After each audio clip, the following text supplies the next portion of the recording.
हर व्यक्ति पूजा चाहता है, सम्मान चाहता है, प्रतिष्ठा चाहता है। चलो ये चाहत तुम्हारे मन में है तो भी राम राम करो, क्योंकि जिसकी प्रथम पूजा हो रही है उनसे पूछो आपकी प्रथम पूजा कैसे हुई। यहां महाराज जी कह रहे हैं गोस्वामी जी, राम नाम को प्रभाव पूजियत गण राव। इसमें तो गणेशोत्सव चल रहा है, भाद्र शुक्ल चतुर्थी से चतुर्दशी तक 10 दिन का गणेशोत्सव चल रहा है। संपूर्ण भारतवर्ष में गणेश जी का पूजन विधि पूर्वक शास्त्र विधि से पूजन होता है। उनकी प्रथम पूजा हो रही है। देवताओं ने कहा कि हम लोग तो बड़ी बड़ी तपस्या किए कि हमारी प्रथम पूजा हो, बड़ा प्रयास किया, हमारी प्रथम पूजा नहीं हुई। हे गणेश जी महाराज, आपकी प्रथम पूजा क्यों होती है? सबसे पहले आपका स्मरण क्यों किया जाता है? गणपति स्मरणम सबसे पहले। सजयति सिंधुर वदनो देवो यत्पाद पंकज स्मरणम वासर मणरिव तमसांदासीन नासयति विघ्नानाम। जैसे सूर्य के उदय से अंधकार नष्ट हो जाता है, ऐसी गणेश जी के स्मरण से विघ्नों का अंधकार ऐसे नष्ट हो जाता जैसे सूर्य के उदय होने से रात्रि चली जाती है। आपकी प्रथम पूजा क्यों है? तो यहां कह रहे हैं तुलसीदास जी, कियो ना दुराव कही आपनी करनी। गणेश जी से जब देवताओं ने पूछा कि हम भी अपनी पूजा प्रतिष्ठा चाहते हैं, पर आपके जैसी पूजा प्रतिष्ठा हमारी नहीं होती, हमारी 2 नंबर 3 नंबर 4 नंबर पर पूजा होती है, हमेशा 1 नंबर पर आप क्यों रहते हो? सबसे अधिक पूजा प्रतिष्ठा आपकी क्यों है? तो कियो ना दुराव, गणेश जी ने बिल्कुल भी छिपाया नहीं, कही आपनी करनी। गणेश जी ने आपनी अपनी करनी को सुना दिया कि हे देवताओं, मैं अपने प्रथम पूज्य होने का रहस्य तुम्हें स्वयं ही बतला रहा हूं। तुम भी प्रथम पूज्य हो सकते हो। कैसे? बोले एक बार सृष्टि के आरंभ में यह प्रश्न उठा कि संपूर्ण देवताओं में प्रथम पूजा किसकी हो? तो यही निर्णय किया गया, जो इस ब्रह्मांड की सबसे पहले परिक्रमा करके आ जाएगा वो प्रथम पूज्य होगा। संपूर्ण देवी देवता अपने अपने वाहनों पर विराजमान होकर ब्रह्मांड की प्रदक्षिणा करने चल पड़े, ब्रह्मांड गोलक की। गणेश जी कहते कि हमने मन में सोचा कि हमारा स्थूल शरीर है, स्थूलम खर्वतनुम, कद भी छोटा है, पेट भी बड़ा है, लंबोदर हैं। ज़्यादा मोटे पेट वाले लोग ज़्यादा भागने दौड़ने में घूमने फिरने में विश्वास नहीं रखते। विश्वास रखें तो ऐसा शरीर ही बिडोल क्यों हो? बोले हम तो ऐसे ही ज़्यादा रुचि रखते नहीं, अब क्या करें, वाहन भी बहुत अच्छा नहीं और शरीर में भी उतनी सामर्थ्य नहीं। तो बोले ये जुक्ति तो गुरुजी बताते, जुक्ति से मुक्ति। कौन गुरुजी? वो माता जी के गुरुजी, वो पुत्र जी के तो अपने आप हो गए। पार्वती जी के गुरु नारद जी हैं, तो जो नारद करो उपदेशु। तो गणेश जी कहते हमने अपने माता जी के गुरु नारद जी का चिंतन किया, नारद जी प्रकट हो गए। और नारद जी तो नारद जी ठहरे, नारद जी प्रकट हो गए, बोले नारायण नारायण नारायण। गणेश जी महाराज सब देवता अपने अपने वाहनों पर आरूढ़ होकर के प्रथम पूज्य बनने की इच्छा से ब्रह्मांड की परिक्रमा कर रहे हैं। आप यहाँ खड़े हैं क्यों? गणेश जी बोले हम आपकी प्रतीक्षा में खड़े हैं। क्यों? बोले प्रथम पूज्य बनने की युक्ति तो गुरु जी बतावेंगे, आप ऐसी कृपा करो कि ज़्यादा श्रम हमको करना नहीं पड़े और हमारी ब्रह्मांड क्या अनंत ब्रह्मांडों की प्रदक्षिणा हो जाए। हाँ, हो जाएगी। उस समय श्री नारद जी ने राम नाम की महिमा का उपदेश किया और एक शिलाखंड पर राम लिख दिया और कहा गणेश जी इसकी परिक्रमा कर लो। गणेश जी कहते मैंने राम राम राम राम राम राम राम राम राम राम राम राम करते हुए परिक्रमा करना आरंभ किया। तो संपूर्ण देवताओं को अनुभव होता है कि गणेश जी पैदल ही हमसे आगे आगे चल रहे हैं। ब्रह्मा जी को लगता है कि हमारा हंस तो चल ही नहीं पा रहा है, हमसे आगे आगे गणेश जी। शंकर जी को लगता है हमारे नंदी भी लगता है इनकी चाल ढीली हो गई, गरुड़ का वेग भी कम हो गया। सबके वाहन। कार्तिकेय का मयूर भी लगता है नहीं चल पा रहा, हाँफ रहा है बेचारा, गणेश जी को छूने, गणेश जी पैदल चल रहे हैं। देवराज इंद्र का ऐरावत हाथी नहीं चल पा रहा है। सबको अनुभव होता कि गणेश जी हमसे आगे चल रहे हैं, पैदल चल रहे हैं। गणेश जी प्रथम पूज्य हुए केवल राम नाम की परिक्रमा करने से। तो राम नाम की महिमा से हम प्रथम पूज्य। तुम लोग भी राम नाम जपो। देखिए, यहां कहने का आशय यह है कि आप राम नाम का आश्रय ले लेंगे तो आपके मन में पूजा प्रतिष्ठा की कामना ही नहीं रह जाएगी। बाबा ईमानदारी से जो भजन नहीं करते वे इसी के चक्कर में पूरे जीवन पड़े रहते हैं कि हमारा अपमान हो गया। अरे भाई, जहां गए थे किसी ने गाली तो नहीं दिया, धक्का तो नहीं दिया, अपमान की कोई क्रिया नहीं की, पर तुम्हें सम्मान की इतनी भूख है कि कितना कोई सम्मान कर दे तुम्हारा पेट ही नहीं भरना है। तो करेगा कोई सम्मान तो भी तुम्हें अपमान का अनुभव होगा। ये सच्चा सम्मान जीव का भगवान नाम के आश्रय से है, क्योंकि नामाश्रयी को सम्मान की भूख ही समाप्त हो जाती है। जिसको सम्मान की भूख है उसका अपमान हो जाएगा, और जिसने सम्मान की भूख को ही त्याग दिया, पूरे संसार में उसका अपमान करने वाला पैदा ही नहीं हुआ। भाई सम्मान हमको चाहिए नहीं, और हमारा अपमान कौन करेगा? जिसको सम्मान चाहिए होगा उसका अपमान होगा। जिसने सम्मान की इच्छा का ही त्याग कर दिया उसका अपमान हो नहीं सकता। गणेश जी महाराज की ऐसी महिमा है। भव सागर को सेतु, कहते राम नाम भव सागर का सेतु है, पुल है। चढ़ पिपील कहू परम लघु, बिनु श्रम पारहि जान। राजा लोग नदियों पर पुल बना देते हैं तो चींटियां भी बड़े से बड़ी नदियों को पार उतर जाती हैं। हम चींटी जैसे तुच्छ जीव हैं, लेकिन यदि राम नाम रूपी सेतु का आश्रय लें तो भव सागर से पार उतर जाएंगे। वेद में लिखा है काश्याम मरणान मुक्ति ही, काशी में मरने से मुक्ति होती है। गोस्वामी जी काशी वासी हैं, काशी के बड़े निष्ठावान हैं गोस्वामी जी। पढ़ाई लिखाई काशी में और अंतिम क्षण तक भी काशी में ही रहे, पर कहते काशी मुक्ति नहीं देती है। गोस्वामी जी कह रहे हैं इस पद में काशी मुक्ति नहीं देती है, तब मुक्ति कौन देता है?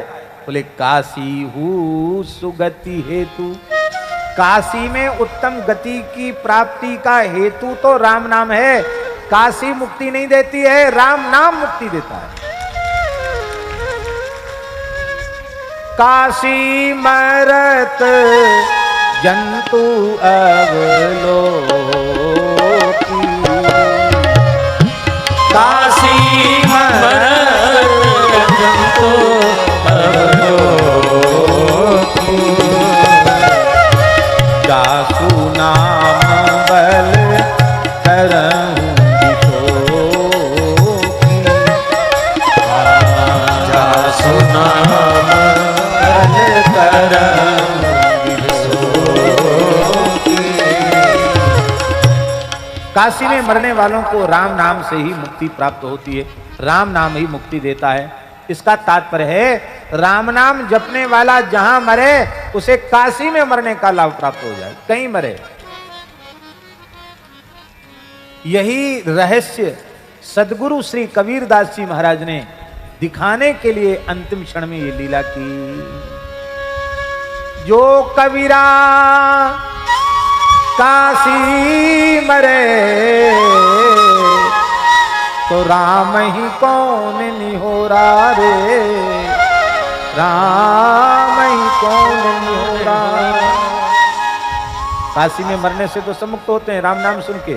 मैं राम नाम के प्रभाव से मगहर में देह त्याग कर भगवत धाम जाऊंगा। और मगहर में राम राम कह के श्री कबीर जी ने देह त्याग किया, पुष्प से प्रकट हुए, पुष्प ही बन गए और अविनाशी की गोद में पहुंचे जाए कबीर। अविनाशी की गोद में पहुंचे जाए कबीर, ये राम नाम की महिमा है। इसलिए उपनिषद में लिखा है जो श्री राम तारक मंत्र का जप करता है, मुक्ति क्षेत्र काशी में ही उसका निवास है। वो जहां मरेगा काशी में मरने का लाभ उसे प्राप्त हो जाएगा। कहते देख लो, कहते हम इसके साक्षी, हम कुछ हमको पता है। भूत भावन भगवान विश्वनाथ और भगवती जगदम्बा अन्नपूर्णा क्या जपती हैं? जपत सादर शंभु सहित घरनी, जपत सादर शंभु सहित घरनी। भगवान शिव आदर पूर्वक राम नाम जपते हैं, अकेले नहीं जपते, सहित घरनी। घरनी माने अपनी गृहिणी भगवती जगदम्बा पराम्बा अन्नपूर्णा पार्वती जी के सहित निरंतर राम नाम जपते हैं। भगवती पार्वती भी कह रही, तुम पुनि राम राम दीन राती, तुम पुनि राम राम दीन राती, सादर जपऊ अनंग अराती, सादर जपऊ अनंग अराती, सादर जपऊ अनंग अराती, सादर जपऊ अनंग अराती। भगवान शंकर आदर सहित अहर्निश राम नाम का जप करते हैं। और पार्वती जी सहस नाम सब सुनि शिव बानी, सहस नाम सब सुनि शिव बानी, जप जे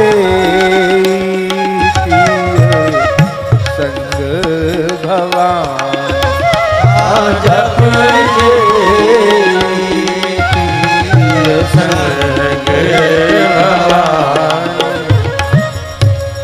पार्वती जी इतना राम नाम का जप करती हैं कि शंकर जी इतने प्रसन्न हो जाते हैं उनके ऊपर।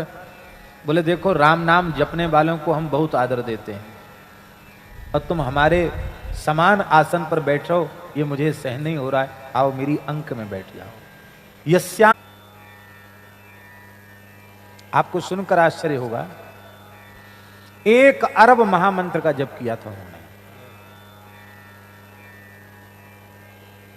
ऐसे नहीं कि हरे राम राम राम हरे हरे, हरे कृष्ण कृष्ण कृष्ण हरे हरे 16 हो गए, ऐसे नहीं। हरे राम राम राम हरे हरे, हरे कृष्ण कृष्ण कृष्ण हरे हरे 1। इस गिनती से 1 अरब महामंत्र का जप किया था। तो 16 की गिनती मानो तो कितने हो गए? 16 अरब हो गए कि नहीं हो गए? उन्होंने 1 अरब माना था। ब्रज में झाड़करी का जंगल है, वहां बैठ के उन्होंने, भरतपुर जिले में ही है, वहां उन्होंने भजन, अभी भी स्थान है वो। उनको 56 वर्ष लगे थे जपने में। कितना समय लगा? 50 और 6 56 वर्ष। 1 दोना छाछ पीते थे और इतना गुड़ खाते थे, बस इतना ही आहार लेकर के, और कोई चीज खाना पीना नहीं। 1 दोना छाछ और इतना गुड़। 56 वर्ष में 1 अरब राम नाम जप किया उन्होंने। भगवान का साक्षात दर्शन उनको हो चुका था। बड़े विचित्र विचित्र उनके जीवन में प्रसंग हैं। तुलसीदास जी को गुरु मानकर उन्होंने साधना आरंभ की। मानस जी को इष्ट ग्रंथ माना, तुलसीदास जी को गुरु माना और राम नाम जपने लगे।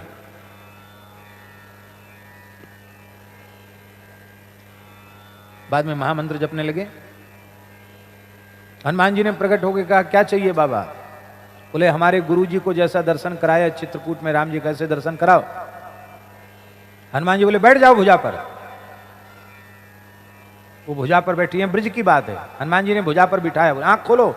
आंख खोला तो चित्रकूट में खड़े हैं साक्षात श्री सीताराम जी सामने हैं और तुलसीदास जी महाराज चरणों में बैठे हैं। गोस्वामी जी ने कहा कि देखो तुम कहोगे कि हम तुलसीदास जी के चेला हैं तो कोई मानेगा नहीं, अमुक संत से विधवत विरक्त वेश ले लो। उन्होंने वेश लिया, सिद्ध पुरुष थे। तो उन्होंने महाराज जी अनुभव प्रकाश में खुद लिखा है, बाबा राधेश्याम बाबा ने। यहाँ सेवा कुंज में उनको महाराज का दर्शन हुआ था, उन्होंने खुद लिखा है। तो उन्होंने एक विशेष बात लिखी जो हम कहना चाहते हैं। राधे श्याम बाबा ने लिखा कि महात्माओं के जाने के बाद उनके संबंध में लोग बहुत बढ़ा चढ़ा करके बातें कह देते हैं, उनमें सभी बातें प्रायः सत्य नहीं होती। और ऐसा महात्मा तो चाहते नहीं, पीछे वाले तो जो कुछ अनुमान करके ही तो लिखेंगे, जो कुछ लिखेंगे वो सच्चाई उनको कहां से पता होगी। इसलिए बोले मैं अपने जीवन की मुख्य मुख्य बात स्वयं लिख देता हूं, जिसमें किसी को कहने की गुंजाइश न रह जाए। ऐसा उन्होंने लिख करके अपने जीवन में मुझे भगवत साक्षात्कार हुआ, खुद लिखा उन्होंने, राधे श्याम बाबा ने। तो हमारे कहने का प्रयोजन ये है कि आपका वास्तविक परिचय आप स्वयं हैं। हम जो परिचय देंगे वो तो सुना सुनाए देखेंगे और बनावटी भी हो सकता है, लेकिन आपका स्वयं का परिचय आप स्वयं प्रस्तुत करेंगे, वो प्रामाणिक माना जाएगा। वाल्मीकि जी के बारे में अनेक लोगों ने बहुत कुछ कहा, लेकिन परम प्रमाण वह माना जाएगा जो स्वयं वाल्मीकि जी ने कहा। वाल्मीकि जी ने वाल्मीकि रामायण में जब सीता जी की अंतिम प्रतिज्ञा हुई है, अपने अंतिम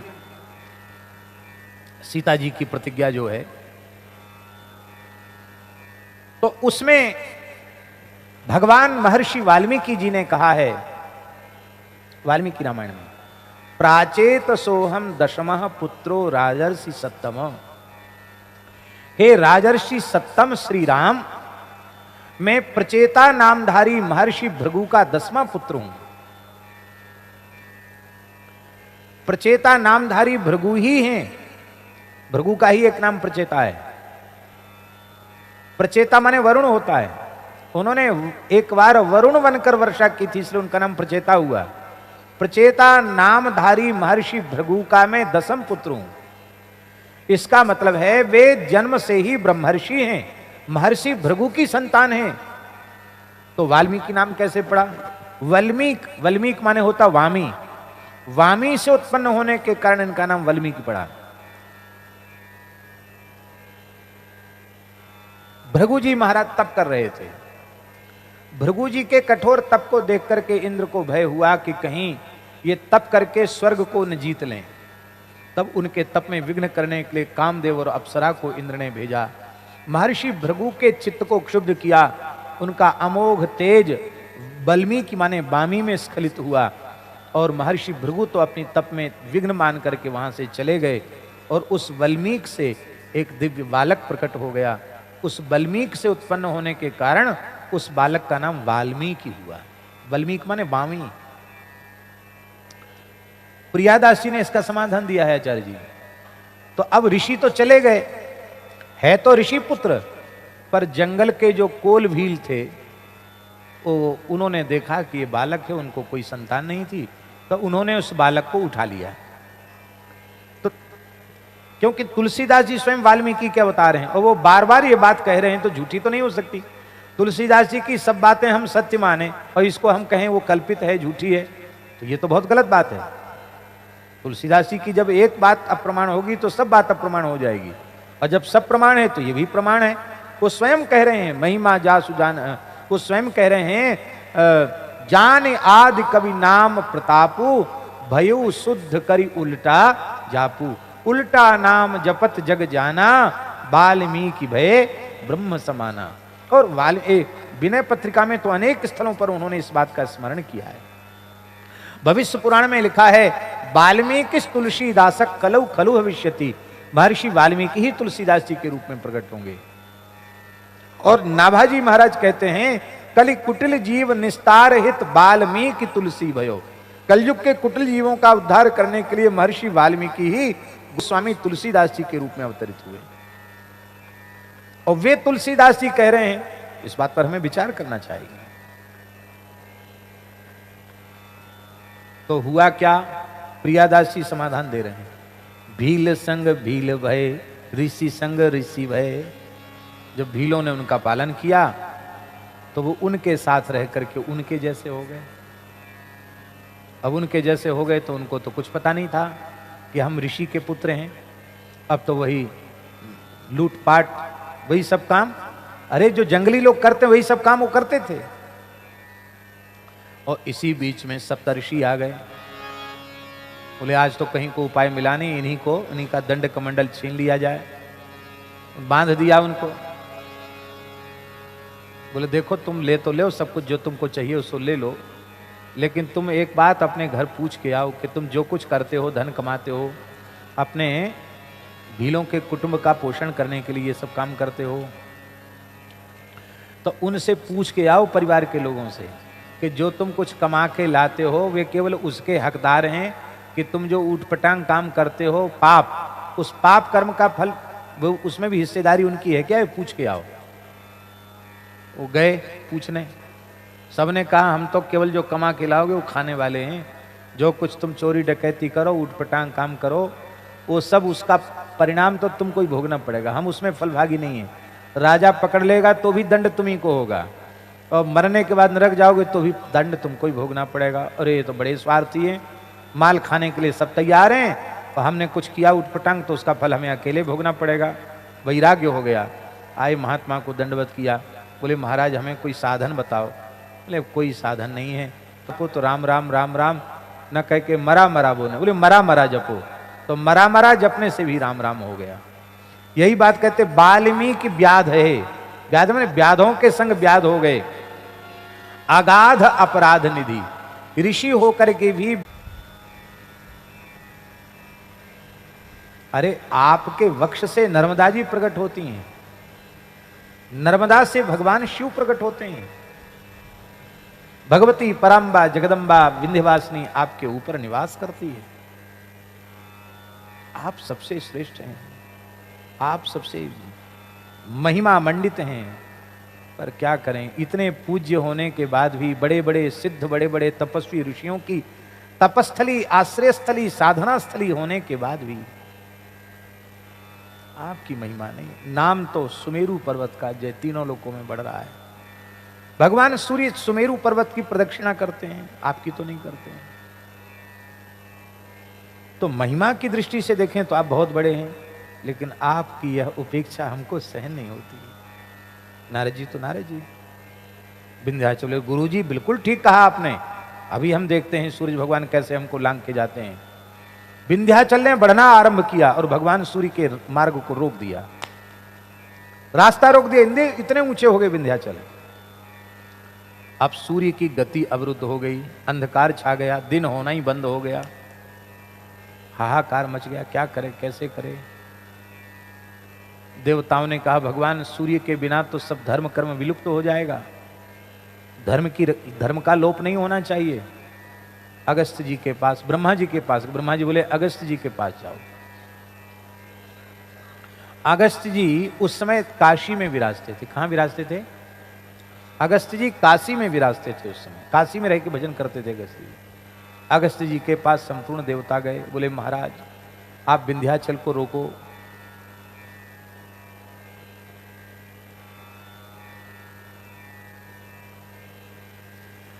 आहरनिश अखंड राम नाम का जप करने वाले महर्षि अगस्त्य, धर्म कर्म और सदाचार का लोप न होवे, उसकी सुरक्षा होवे, इसके निमित्त वे चल पड़े। और जैसे ही राम राम राम राम राम राम करते हुए विंध्याचल के सामने आए, तो विंध्याचल ने देखा ब्रह्म तेज से प्रज्वलित महर्षि अगस्त्य आ रहे हैं। तो विंध्याचल ने साष्टांग प्रणाम किया,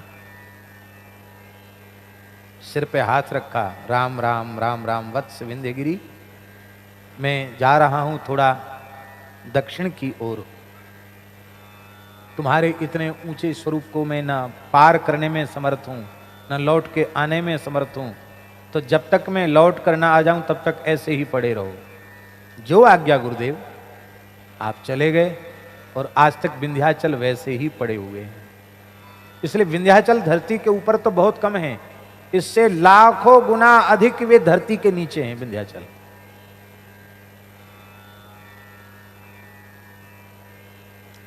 ध्यान में आई बात नहीं है। जिस विंध्याचल में इतनी सामर्थ्य है कि वह भगवान सूर्य के मार्ग को रोक सकते हैं, वो विंध्याचल राम नाम जपने वाले महर्षि अगस्त्य के मार्ग को रोक नहीं सकते। इसका मतलब है राम नाम लेने वाले का मार्ग रोकने की सामर्थ्य विंध्याचल जैसी ऊंचाई किसी को प्राप्त हो चुकी हो, वो भी राम नाम लेने वाले के रास्ते को रोक नहीं सकता। बिना किसी रोक टोक के आप बढ़ते चले जाइए भगवान नाम का आश्रय लेकर के। राम नाम के बल से इतने बड़े विंध्याचल को उन्होंने सुला दिया। आज तक सो रहे हैं विंध्याचल। सोख्यो सिंधु रोक्यो विंध्य, विंध्याचल को बढ़ने से रोक दिया। सोख्यो सिंधु घट जहू नाम बल, घटज माने अगस्त जी, कुंभ योनि, कुंभज, घटज। नाम के बल से विंध्याचल को रोक दिया, नाम के बल से समुद्र को सोख लिया। कुछ असुर मायापूर्वक समुद्र में निवास करते थे और वो क्या करते थे कि रात्रि में वो समुद्र के बाहर निकलते और महात्माओं का बालभोग कर जाते थे। सफाचट बड़े बड़े ब्रह्मचारी वेदज्ञ ऋषि मुनि उन सबको खा जाते थे। हाहाकार मच गया महाराज, दिया बत्ती लेके खोजो तो कोई ब्राह्मण नाम को न मिले, ब्राह्मण नहीं मिलेंगे तो धर्म का ही लोप हो जाएगा। हाहाकार मच गया, यज्ञ बंद हो गए, स्वाहाकार स्वधाकार सुनाई पड़ना बंद हो गया। वो समुद्र में छिप जाते, देवता उनको पकड़ नहीं पाते। देवता ब्रह्मा जी के पास गए, बोले महाराज बड़ा उपद्रव राक्षस कर रहे हैं, क्या करें? बोले वो तो एक ही बात है कि समुद्र को खाली करो, फिर उनको घेरो, तब वो उनको मार सकते हो, नहीं तो नहीं मार सकते। बोले महाराज आपने तो ऐसी बात बता दी, समुद्र सुखाए सूखेगा कहीं? आज नहीं बैठे हैं विश्वनाथ जी चौधरी, आज नहीं आएंगे? हैं? अच्छा तो कुंड सरोवर वगैरह का पानी खलवाना पड़ता है, तो इसलिए कह रहे थे कि उनको पता है। हमारे यहाँ चंद्र सरोवर का पंखोद्धार हुआ सूर्यश्याम में, इतने बड़े बड़े इंजन, कई कई इंजन रखे गए और दिनों रात इंजन चलते थे, फिर भी महाराज हमारे कहने का आशय ये है कि हमारे ब्रज के मानसी गंगा और चंद्र सरोवर, इनको खाली करने में हालत खराब हो जाती है बड़े बड़े लोगों की, तो समुद्र को खाली करना, अपार समुद्र को सुखा देना, तो कौन सा पंप लगाया जाएगा, कौन सी मशीन लगाई जाएगी, कैसे उसको खाली किया जाएगा? देवता बोले महाराज ये तो बहुत कठिन काम है, समुद्र कहीं खाली होगा? हाँ होगा खाली, कैसे? बोले अगस्त जी के पास जाओ। अगस्त जी के पास देवता गए, क्योंकि दक्षिण में चले गए थे अगस्त जी। अगस्त जी लौट के दक्षिण से आए नहीं, क्यों? विंध्याचल से प्रतिबंधित हैं, फिर आएंगे तो विंध्याचल फिर भी खड़ा हो जाएंगे, इसलिए वो अभी तक दक्षिण भारत में दक्षिणी हो गए। पूर्वोत्तर भारत के ऋषि सदा श्रद्धा के लिए दक्षिण भारत के हो गए। और तमिल भाषा के आविष्कार करता अगस्त्य मुनि ही है।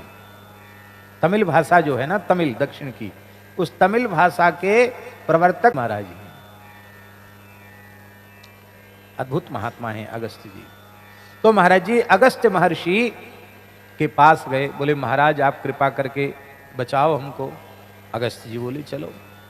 तो अगस्त्य जी महाराज आए। सब देवता सोचते थे ये महात्मा क्या करेंगे, कमंडल भर भर के खाली करेंगे तब तो हो गया काम, कैसे करेंगे? तो राम नाम के बल से अगस्त्य जी ने समुद्र को 3 चुल्लू में नमः रामभद्राय नमः रामचंद्राय नमः, जय सिया राम, खलास, खत्म। ओम केशवाय नमः, ओम नारायणाय नमः, ओम माधवाय नमः, खत्म करो। ऐसे होते हैं महात्मा लोग। आप कहेंगे कि कैसे पी गए समुद्र को? सब समुद्र पी गए, 3 चुल्लू में समुद्र पी गए और देवताओं ने घेर करके असुरों को मार डाला।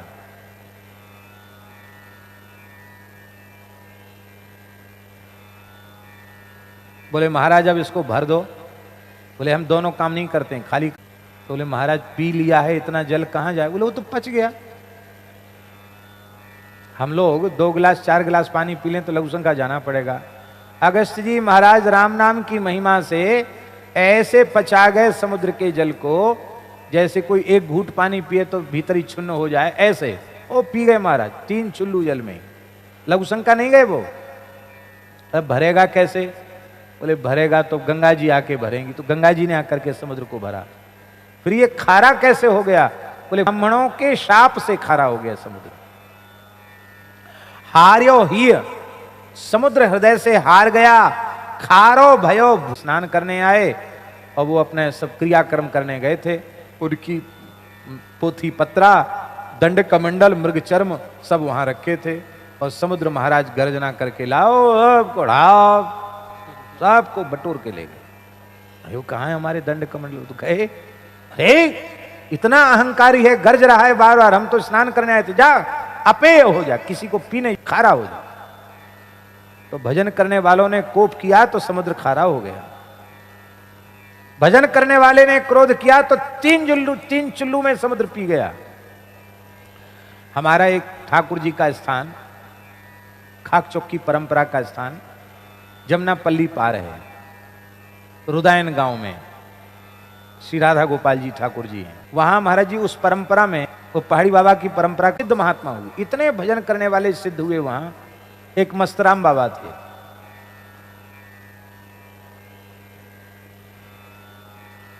अहरनिश राम नाम का जप करते थे, मस्त रहते थे। बोले बाबा यहां में तो पानी रहे हो ना है और कितेक पीवे गो।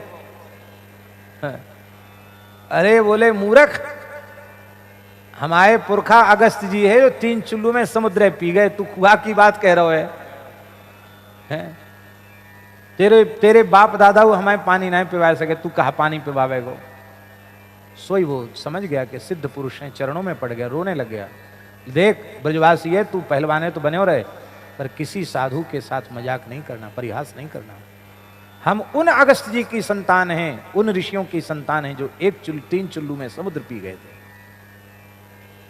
फिर बोले देखो भैया, हमने आज तक काऊ ब्रजवासी कष्ट ना दियो, तू रोवे मत, तेरो अमुक खेत सूख रहे हो और मैंने तेरो खेत सींच दियो। हमारा कई कोस दूर खेत था उसका, वहां जाके उसने देखा तो पानी यहां पी रहे थे, वहां खेत की सिंचाई हो रही थी। ऐसे से आप लोग कहेंगे कहां जाकर उन्होंने तंत्र किया, मंत्र किया, जंत्र किया, किससे सीखा? केवल और केवल राम नाम की महिमा से वे परम सिद्ध हो गए। ये बात हम इसलिए सुना रहे हैं कि आज भी भगवान नाम की महिमा का ऐसा अपूर्व प्रभाव है। आगे कहते हैं, बस इसको हम पूरा कर देते हैं आज। नाम महिमा अपार, शेष सुख बार बार, मति अनुसार बुध वेदहु बरने। 1000 मुख जिनके हैं, 2000 जिह्वाएं जिनकी हैं, वो शेष भगवान भी नाम महिमा का गान करते हैं। और शेष रति काम धेनु तुलसी को, नाम रति काम धेनु तुलसी को काम तरु, नाम रति काम तरु, राम को दलनिहार, दारिद्र दुकाल दुख, संसार की सारी समस्याओं का समाधान राम नाम से संभव है। पर दुर्भाग्य है लोग राम नाम की महिमा को स्वीकार नहीं करते हैं। मैं विश्वास पूर्वक कह रहा हूं, आज पूज्य श्री काश्मीरी बाबा की पवित्र पुण्यतिथि है। यदि पूरे संसार में घर घर में कल 248 में पद की चर्चा हम करेंगे। पाही पाही राम पाही, राम भद्र रामचंद्र, बहुत सुंदर पद है, इसकी चर्चा हम कल करेंगे। ये पूर्ण शरणागति का पद है, इसकी चर्चा हम कल करेंगे। इन्हीं शब्दों के साथ परम पूज्य श्री काश्मीरी बाबा जी के पावन चरणों में, परम पूज्य श्री प्रेम भिक्षु जी महाराज के पावन चरणों में, ऐसे अनुपम गुरु शिष्य के चरणों में जय गोपाल जय जय का उपयोग करेंगे महाराज। सभी अपने स्थान पर बैठे रहेंगे। संत एक बाबा को दो, बाबा को दो एक।